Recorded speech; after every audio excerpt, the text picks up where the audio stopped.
Herkese selam. Örgü Dünyası kanalıma hoş geldiniz. Bir önceki videoda V yaka, yakadan başlama, hırka, robası, ilmek sayılarını nasıl hesaplarız onu elimden geldiği kadar açık açık uzun uzun anlatmaya çalıştım.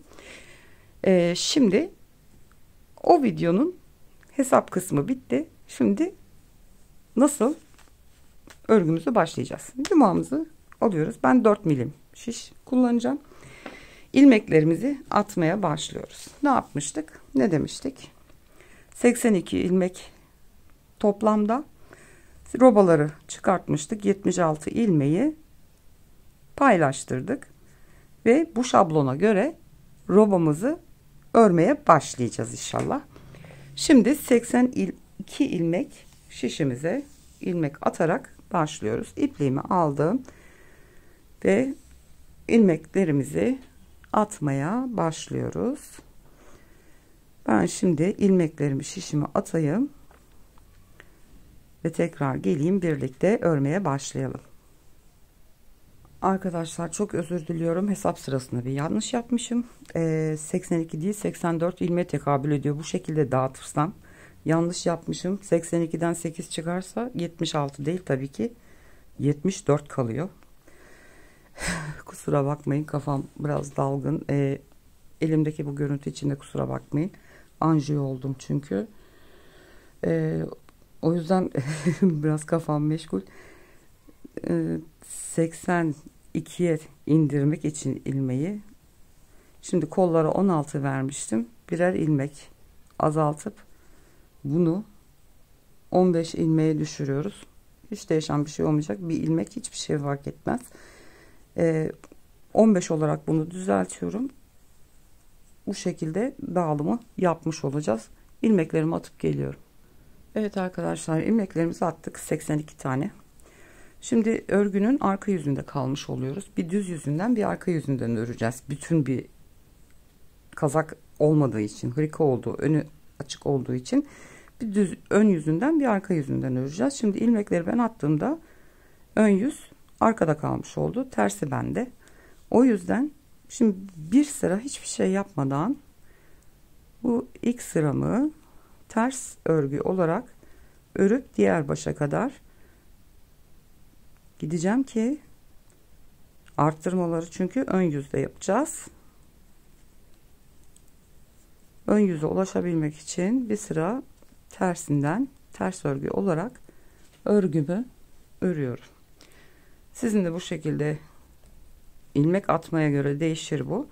Eğer benim gibi terste kalıyorsa örgünüz, bir sıra hiçbir şey yapmadan sadece var olan 82 ilmeği örüp sıra başına kadar gelelim. Evet, bir sıra tersten ördüm ve şu anda örgümün ön yüzündeyim. Şimdi şablona göre ayrımlarımızı yapmaya başlayacağız. Şimdi ne demiştik? Ön yakada, önlerde 2 ilmek bırakacağız. Ben başlarken örüyorum kenarı düz çıksın diye. 1 ördüm, 2 ördüm. Ön ilmek sayım buydu. Ne demiştik? 2 tane reglan için ilmek bırakacağız. Bu devamlı örülecek. Önünde ve arkasında arttırma yapacağız diye. Arttırmamı yapıyorum. İlk işaretleyicimi arttırmadan sonra takıyorum. Ön ilmek sayımız 3 olacak tersten örüp geldiğimizde. İşaretleyicimi taktım.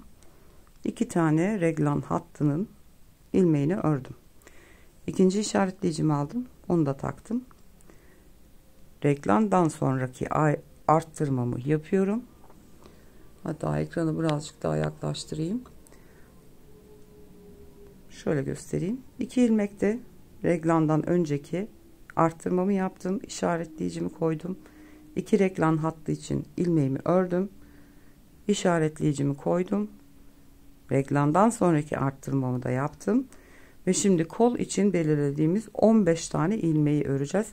Arttırmayı saymıyorsunuz. 1 2 3 4 5 6 7 8 9 10 11 12 13 14 ve 15. Kol için belirlediğimiz 15 ilmeği ördüm. Reglan ayrımını yapacağız. Ne yapıyorduk? Öncesi ve sonrası arttırma. Doluyorum. İşaretleyicimi koyuyorum. Bu ara kol için. Reglan hattına ait 2 ilmeği örüyorum. Tekrar işaretleyicimi koyuyorum. Bu sefer arka için arttırmamı yapıyorum. Reglandan sonra arttırıyorum. Arkaya 40 ilmek belirlemiştik. Arttırma hariç bunu saymıyoruz. 40 tane ilmeği örüyoruz. Arka için arttırmayı yaptık. 40 tane ilmeğimizi ördük. Şimdi arka beden için arttırmamı yapıyorum. İşaretleyicimi takıyorum. 2 tane reglan için ilmeğimi örüyorum. İşaretleyicimi koydum. Kol için ilk arttırmamı yapıyorum. Yine bunu saymıyoruz. 15 tane ilmeği kol için örüyorum. Sağ kol için 4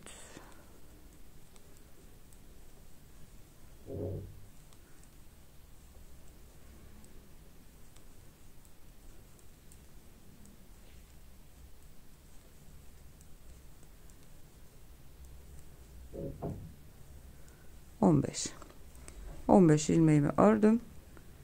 Reglan ilmeklerinden önce artırmamı yapıyorum. İşaretleyicimi koyuyorum. 2 tane ilmeğimi ördüm. İşaretleyicimi koydum. Ön için 2 ilmek belirlemiştik. Reglandan sonraki ön için olan arttırmamı yapıyorum ve 2 ilmeğimi örüyorum. Evet, ön yüzde ilmeklerimizin dağıtımını yaptık. Ayraçlarımızı koyduk. Önler için 2, kollar için 15, arka için 40, diğer kol 15 ve ön 2. İlmeklerimizi ördükten sonra reglan ilmeklerinden, şu aradaki 2 ilmeklerden önce ve sonra arttırmalarımızı da yaptık ve sıra sonuna kadar geldik. Şimdi ters yüzde hiçbir şey yapmıyoruz. Sadece ilmeklerimizi öreceğiz. Arttırmadığımız ilmekleri örgünün kendisini sadece ters örgü olarak örüyoruz. Modelli uyguluyorsanız aynı zamanda modelinizi de kurmaya devam edeceksiniz. Reglan ilmekleri işaretleyicime aktarıyorum ve arttırma ilmeklerim bu şekilde ters yüzden bütün ilmeklerimizi örüp sıra başına geliyoruz. Evet, ön yüzüne geldik. Şimdi ikinci sefer arttırmalarımızı yapalım. İlk ilmeği ben başlarken örüyorum. Siz bildiğiniz gibi örebilirsiniz tabii ki. Şimdi ilmek sayımız 3 oldu. 3 tane ilmeğimizi ördük. Hemen doladım, arttırmamı yaptım. İşaretleyicimi aldım. Aradaki 2 tane düz reglan ilmeğini örüyorum. İşaretleyiciyi alıyorum. Kol için arttırmamı yapıyorum ve kol ilmeklerini örmeye devam ediyorum. Bu dediğim gibi temel bir video arkadaşlar. Ve yakayı nasıl yaparız? Artışlar, robanın tamamı koltuk altına kadar kaç santim oluyor, ne kadar oluyor? Kol altını nasıl birleştireceğiz bedeni yapabilmek için? Bunun anlatımı. O yüzden sadece düz örgü olarak gösteriyorum ki yeni başlayan arkadaşlarımızın kafası karışmasın. Evet, bir önceki sırada arttırdığımız ilmeğimizi ördük. Şimdi kolun bu tarafında arttırdık. Bu tarafta da arttırıyorum önce. Ayracımı alıyorum. 2 ilmeğimi örüyorum. Omuzdaki reglan için. İşaretleyiciyi alıyorum. Reglandan sonraki arka için arka için arttırmamı yapıyorum. ve arka bedendeki ilmekleri diğer omuza kadar, reglan ayrımına kadar ilmeklerimizi örüyoruz. En basit, size bir püf noktası daha vereyim. Bunu kimse kolay kolay söylemez. Eğer boyun ölçüsü almak zor geliyorsa ya da tam ölçü alamam, beceremem, yanlış yaparım diye düşünüyorsanız, ben 45 santim bulmuştum ya boyun çevresini. Benim kafamın çapı 56 santim. Baş çevrenizi ölçün. Ondan yaklaşık o çıkan ölçüden 10 santim eksiğini düşünün. Yani benim baş çevrem 56 santim. Eksi 10 yaparsam 46 santim. Ben onu 45'e yuvarladım. Ve 45 santimi o şekilde de bulabilirsiniz. Bu da size benden bir püf noktası olsun. Ve yaka için tabii ki geçerli bu. Şimdi arka ilmeklerimizi örüyoruz. Evet, arkayı ördük. Omuzdan önceki artırmamı yapıyorum. İşaretleyiciyi aldım. 2 tane düz reglan ilmeğini ördüm. İşaretleyicimi aldım. Omuz için arttırmamı yapıyorum ve omuz ilmeklerini örüyorum. Arttırma yapma tamamen bu şekilde arkadaşlar. Arka yüzde dediğim gibi dümdüz örüyoruz. Sadece ön yüzlerde arttırmalarımızı reglan ilmeklerin bir önünde ve bir arkasında arttırmalarımızı yaparak koltuk altına kadar öreceğiz. Ondan sonra da kol birleştirmesi yapıp robayı bitirmiş olacağız. Ondan sonrasını zaten beden örülür, kollar örülür ve hırkanız tamamlanmış olur. Evet, kol ilmeklerini bitirdik. Reglandan önceki ayrımımı arttırmamı yapıyorum. İşaretleyicimi aldım. Reglan ilmeklerini örüyorum. İşaretleyicimi aldım. Ön için arttırmamı yaptım ve öndeki ilmeklerimi örüyorum. Üçgen 4 ön ilmek oldu. Şimdi arka yüzden yine dümdüz ters örgü olarak örüp düz yüzüne geleceğiz. Bu şekilde arttırmalara devam ederek koltuk altına kadar öreceğiz arkadaşlar. Şimdi ben koltuk altına kadar öreyim. Döndüğümde ne kadar örmüşüm, kaç santim olmuş, kaç arttırma yaptım, bunların hepsinin bilgisini size vereceğim. Ondan sonra kol altı birleşimini yapıp videomuzu bitiririz inşallah. Şimdi örüp ben robayı kol altına kadar örüp geliyorum. Evet arkadaşlar, robamızı ben ördüm. Yeteri kadar kol evinin boyu bana yetti şeklinde ve yakamızı şöyle oluşturmuş olduk. Kollarımız. Şimdi koltuk altı birleştirmesini nasıl yapacağız onu da göstereceğim. Ondan sonra bedeni örüp kolları örüp tamamlayabilirsiniz. Bundan sonrası çok kolay gidecek artık. Benim amacım sadece robayı nasıl yapıyoruz onu göstermekti. Şimdi ben arkası yüzden sıramı dönüp geleyim. Kolları ayıralım. Kolları bedeni nasıl birleştireceğiz onu yapalım. Ondan sonra da hırkamızın robasını bitirmiş olacağız. Ben şimdi sıramı örüp geliyorum hemen. Evet arkadaşlar, son sıramı da ben ördüm geldim. Şimdi toplamda şu önde 2 ilmekle başlamıştık.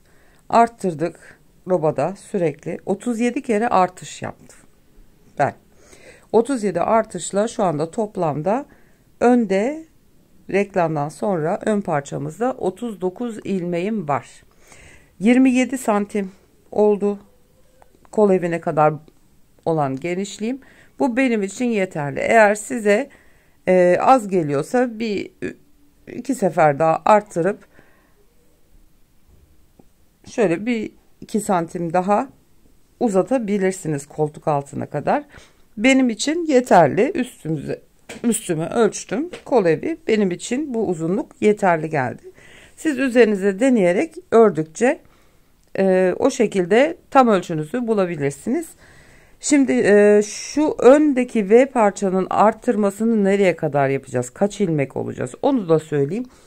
Arkayı başlarken hatırlarsanız 40 ilmek vermiştik arkaya. Ön parça yaklaşık olarak 40 ilmek olduğu zaman ön V şeklimiz yeterli geliyor. Ha, bu 39 ilmek olur, 42 ilmek olur. O fark etmez ama yaklaşık olarak arka beden için ilk başlarken arka beden için ayırdığımız ilmek sayısı kadar olduğu zaman bu V parça yeterli geliyor. Şimdi arttırma işini bitirdiğimize göre şimdi kolları ayırıp bedeni birleştirmesini de göstereceğim. Şimdi ön parçayı örerek başlayacağız. Şöyle hemen ipimi düzelteyim. Ön ilmekleri şimdi öreceğiz hemen. Kolları ayıracağız çünkü. Şimdi toplamda benim burada 39 tane ilmeğim var. Bu 39 ilmeği öreceğim şimdi.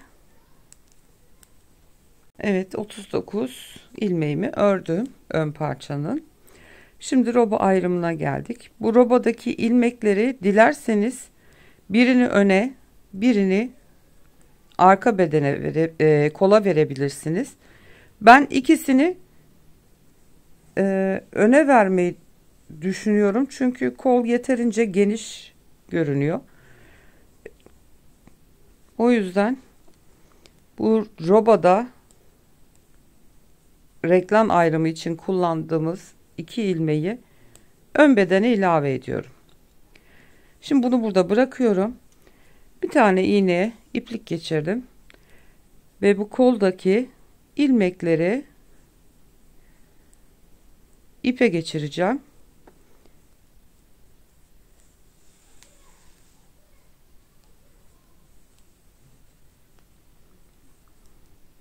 Daha sonra örmek üzere bekleteceğim bunları. Şimdi ilmeklerimi ben koldaki ilmeklerimi geçireyim. İpime geliyorum. Evet, koldaki ilmeklerimi şöyle hepsini ipe geçirdim. Arkadaki reklam için koldan sonraki 2 ilmeği arka bedene ilave ediyorum bu sefer. Onu da o şekilde ayarladım. Ve sadece reglan ayrımlarının arasındaki kol ilmeklerini böylece ipe ayırmış olduk. Şimdi şu ön parçamız olan reglan ilmeklerini de kattık burada ön parçaya. Şimdi buradan sonrası diğer kola kadar arka bedenimiz komple. Şimdi kolu birleştirmeden önce ben 10 tane ilmek atıyorum. Koltuk altı için. 2 3 4 5 6 7 8 9 10 10 tane ilmek atıyorum. Kol altının tabi örülünce bu genişleyecek birazcık. Şöyle falan olur. Şu kol altı kısmının rahat olabilmesi için bu şekilde 10 ilmek atıyorum. İpiniz kalın bir ipse bunu 6 ilmek atabilirsiniz. O şekilde yeterli gelebilir. İnce iplerde 8 ilmek 10 ilmek iyi oluyor. Kasmıyor kol altı. Bu şekilde 10 tane ilmeğimi attıktan sonra diğer kola kadar arka ilmekleri öreceğim. Bu şekilde arka bedeni örmeye başlıyoruz. Ve kol altımızda birleştirmiş olduk. Şöyle kol evimiz hazır Dilerseniz önce kolları örüp bitirebilirsiniz. En son bedeni örebilirsiniz. Veyahut önce bedeni örüp kollar iplikte nasılsa hazır duruyor. Bu şekilde kolları sonradan da örebilirsiniz. Dilerseniz bu şekilde ipinizi bağlayıp da bekletebilirsiniz. Sökülmesinden korkuyorsanız. Diğer kolu da aynı şekilde böyle ipe toplayacağız. Bu hazır böyle bekleyecek. Şimdi ben diğer kola kadar arka beden ilmeklerini örüp geleyim. Reklanın 2 ilmeğini de arka bedene ilave edip ördüm. Şimdi yine iğneme ipimi geçirdim ve kolda olan ilmekleri yine ipime geçireceğim ki ön bedeni örebilelim diye. Bu şekilde ipe geçiriyorum ya da siz başka bir misinalı şişe ya da büyük ilmek tutucular var, onlara ya da böyle ipe ilmeklerinizi geçirebilirsiniz. Evet, ilmekleri geçirdim. Reglan ayrımı olan 2 ilmeği ön bedene bıraktım. Yine kol ilmeklerini aldım, ipe geçirdim hepsini. Şimdi yine burada 10 tane kol altı için ilmek atacağım.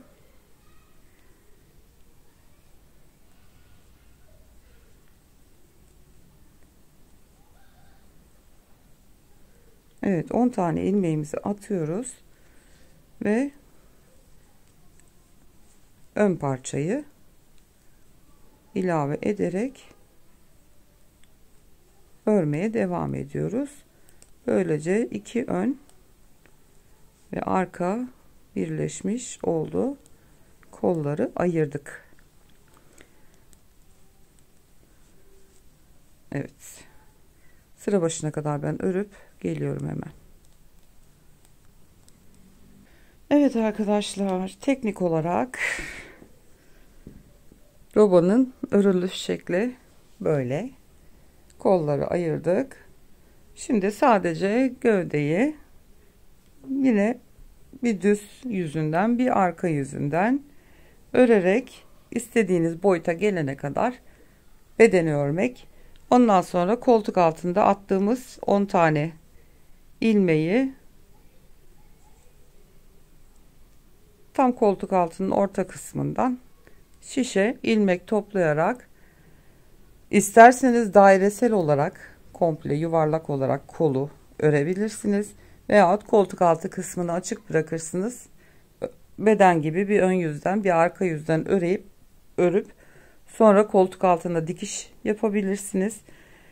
Kolun genişliğini ara ara daraltmak isterseniz ilmek eksilterek kol ağzına doğru ya da genişliği iyi diyorsanız, boru kol yapmak istiyorsanız eksiltmeden de devam edebilirsiniz. En son hırkayı bitirdikten sonra şu öndeki ilmeklerden ilmek çıkartıp komple bir ucundan başlayıp yakanın etrafını dönüp diğer etek ucuna kadar lastik, istediğiniz lastik modelini, kollara uyguladığınız lastiğin aynısını uygulayabilirsiniz ön patlarınıza da. Ve yapım bu şekilde arkadaşlar, robamızın ve yaka. Şimdi yakanın lastiği falan da örülünce, şöyle patlarda gelince hem yakanın açıklığı biraz kapanacak hem önler tam birleşecek ve hırkanızı gayet güzel bir şekilde tamamlayabileceksiniz. Evet arkadaşlar, robanın teknik anlatımı budur. Bu şekilde yapılır. İlmekleri ve beden sıralarını bedeninize göre ayarlamak artık size kalıyor. Umarım sizler için faydalı bir video olmuştur. Videomu beğenmeyi ve yorumlarda düşüncelerinizi belirtmeyi unutmayın. Bir sonraki videoda görüşmek üzere. Hoşça kalın.